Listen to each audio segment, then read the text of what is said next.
Hey everybody, my name is Robert Perryman.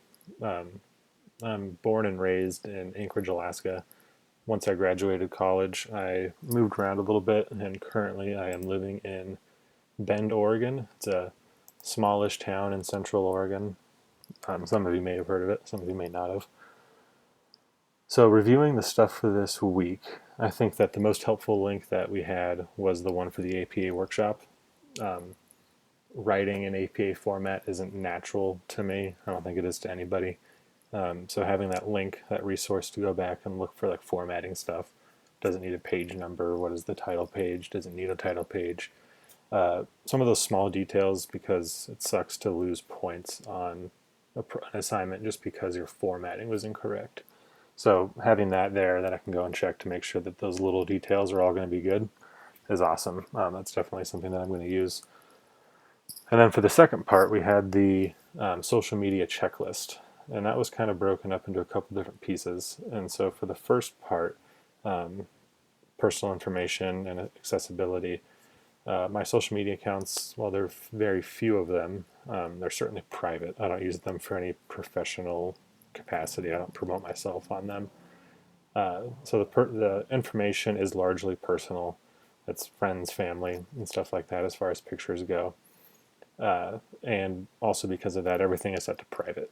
So if I'm not a friend, if you're not already a friend of mine on there, you shouldn't be able to see any of my stuff. And if you do, it should be very limited and nothing that I wouldn't be okay with you seeing. So, and there's also no groups or any membership things that I'm a part of that I would have any problem with somebody seeing. So overall, my online reputation, I'm fine with it. There wasn't anything that came up that I was embarrassed by. Then, as far as my connections to my network, as far as clients go, I don't interact with clients outside of work. My personal choice I make so that I have no past or present clients on any of my social media. Clients, or sorry, colleagues, I'm kind of similar. I tend not to be friends with them on any social media while we're working together. So if they leave or if I leave, then we do that afterwards. Or if we've been working together for a while, we become close friends. But in general, I'm not just adding people that I just start work with. So that's also not an issue for me. So because of that, no conflicts of interest. And then the content of my posts. I really don't post much at all. I'd probably say in the last 5 years I've posted 5 or 6 times.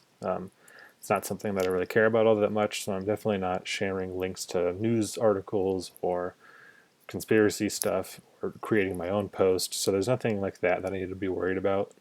Generally, when I post, it's like a picture of my dog, a picture of a campsite that I was at, or a hike that I did, something like that. Nothing that's going to be offensive to anybody, nothing that's going to be seen as inappropriate. So that really wasn't that big of a concern for me. Largely, what this exercise did was it gave me a chance to go through and review all of my privacy settings. Everything was how I would want it. If you're not a friend of mine, generally you can't see any of my stuff, which is exactly how I want it to be. So it was good to go through and check to make sure that everything was still how I had expected it to be. So thanks for listening.